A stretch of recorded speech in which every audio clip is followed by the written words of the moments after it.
Tyrone Bowman live. Welcome to the program on tonight. Welcome to the conversation. According to the Washington Post, the headline reads, Top Trump officials debated war plans on unclassified chats shared with journalists. So text on single encrypted messaging service revealed disagreements about whether to strike Houthis in Yemen. This article for the Washington Post was written by Michael R. Gordon, Nancy A. Youssef, and Alexander Ward. Now let's unpack this on tonight. According to the Washington Post, senior Trump administration national security officials held detailed discussions of highly classified U.S. plans to launch airstrikes against Yemen's Houthi militants using a commercial messaging service and mistakenly included a journalist in the conversation, U.S. officials said Monday.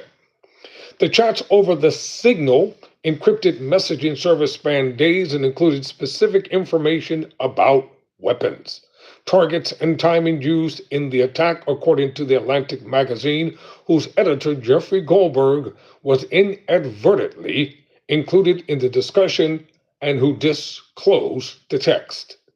National security experts and former officials say the use of Signal for conducting classified discussions about imminent military action was a serious breach of security procedures governing the handling of sensitive defense information.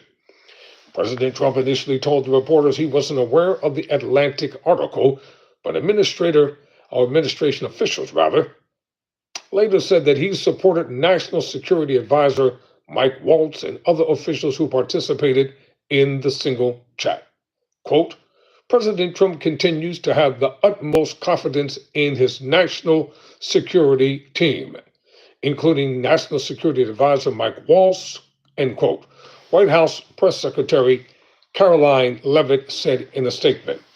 National Security Council spokesman Brian Hughes confirmed the authenticity of the chat in a statement to the Wall Street Journal, but he didn't respond to questions about whether the chat ran afoul of legal procedures for handling classified information.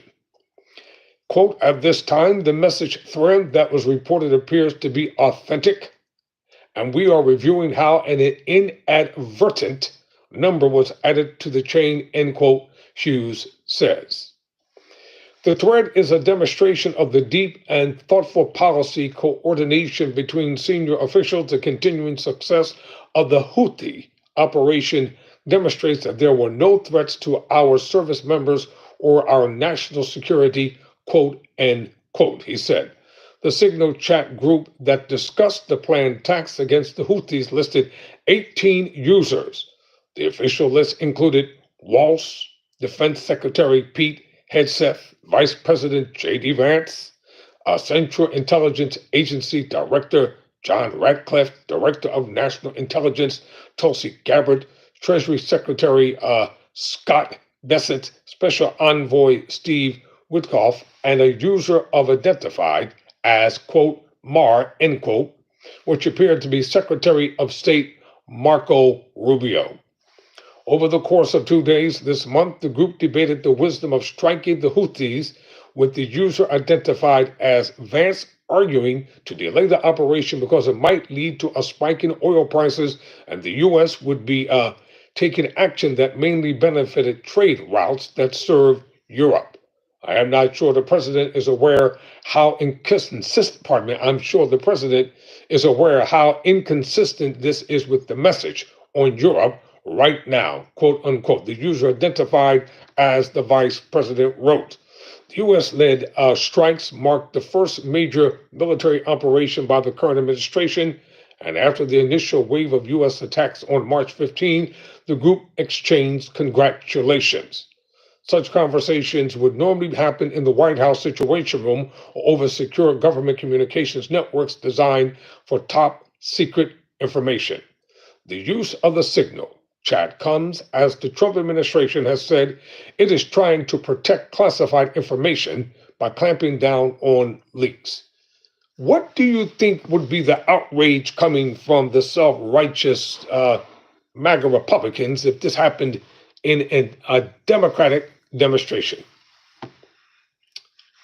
In a Democratic administration, if this had happened, they would be raising unholy hell right now.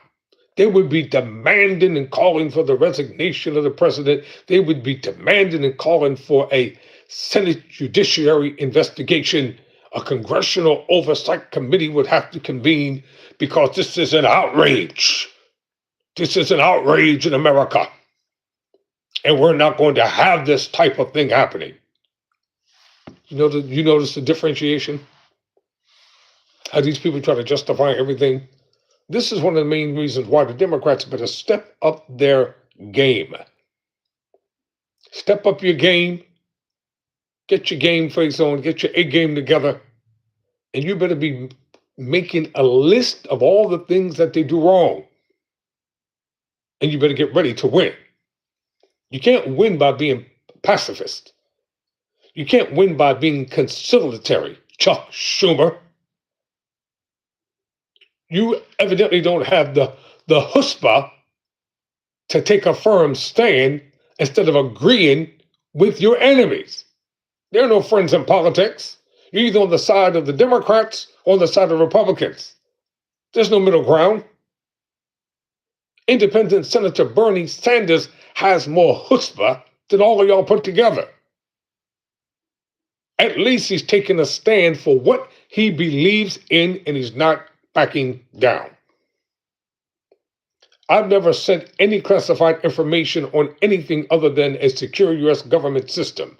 There is no justification whatsoever, none to use any non-governmental system, said John Bolton, Trump's third national security advisor during the president's first term. This is appalling. A former senior intelligence official said that such a breach would customarily lead to an investigation and punitive action. See, even before I got to this point, I know what it would lead to. In ordinary times, there would be a thorough FBI investigation into the mishandling and misuse of classified information that would likely lead to resignations, firings, and perhaps even criminal investigations, the former official said. You know it's the truth. Y'all can agree with me in the chat, or you can get mad with me in the chat. You know it's the truth. If this had happened during the Obama administration, they would have been still raising hell to this day. If this had happened during the Biden administration, they'd be still raising hell. But apparently there's a double standard. America is going through a very difficult time, ladies and gentlemen. A very difficult time. And do you know people are being directly affected while billionaires are someplace golfing, laughing, joking, talking about what kind of cars they want to drive and playing silly games at the expense of everyday people who are barely eking out a meager living. Other former Trump officials argued it was an inadvertent but harmless error to put a reporter onto the sensitive text chain. The media will turn this into a story of incompetence or experience, which it is not. In the past, Signal has been as secure as many of the so-called top secret encrypted systems, so I would not criticize its use, said Gordon Sondland, Trump's ambassador to the European Union during the president's first term. Well, you know what? It's going to go deeper than that because the press is not going to let it go. They're going to continue to dig deep and deeper until they get down to the nitty-gritty, the rooter tutor of what actually happened. Hegseth has made the pursuit of leakers and what he has described as misinformation a focus early in his tenure at the Pentagon. On Friday, Hegseth's office released a one-page memo vowing to use polygraphs to track down unauthorized disclosures of sensitive information related to the Pentagon. Code words, we're going to blame everything on any Democrat working in the Trump administration. According to the Atlantic article, Hegseth pushed back on delaying the operation by a month, in part out of fear a potential leak would make the administration look indecisive. 2 hours before the strikes began, Hegseth sent the group sensitive information about the strike plan, including weapons packages, targets, and timing, the magazine said. The Signal Group messages also included emojis depicting an American flag and fire, among others. I will say a prayer for victory, Vance wrote in one text.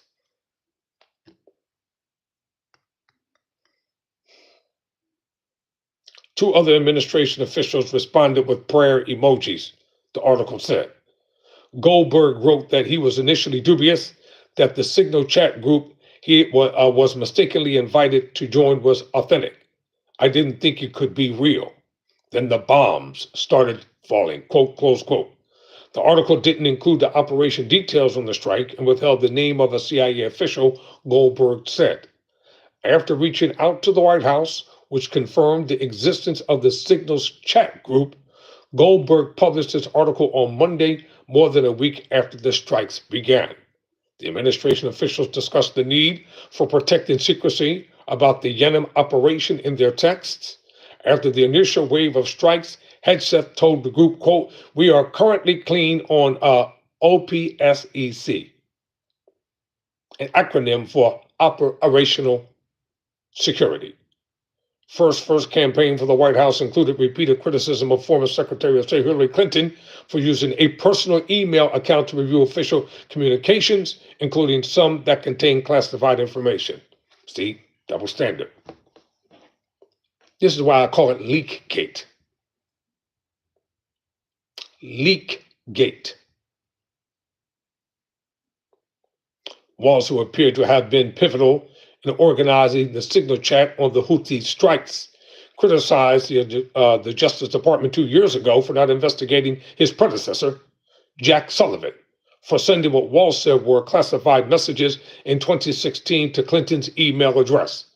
Senator Jack Reed, a Democrat from Rhode Island, the ranking Democrat on the Senate Armed Services Committee, described the report as, quote, one of the most egregious failures of operational security and common sense I have ever seen, end quote.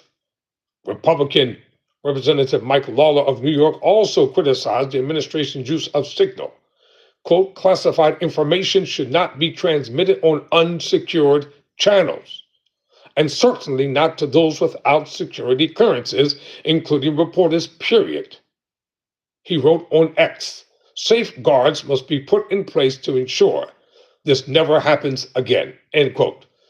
The U.S. has hit Houthis' targets every day since the initial March 15th attack. U.S. strikes Monday targeted underground storage facilities, missile systems, drone launch platforms, and control centers used by Houthi and foreign military experts, according to local reports. The U.S.-led military campaign is intended to stop the Yemen rebels from launching attacks on commercial and military ships transiting the Red Sea, transiting the Red Sea and nearby waters.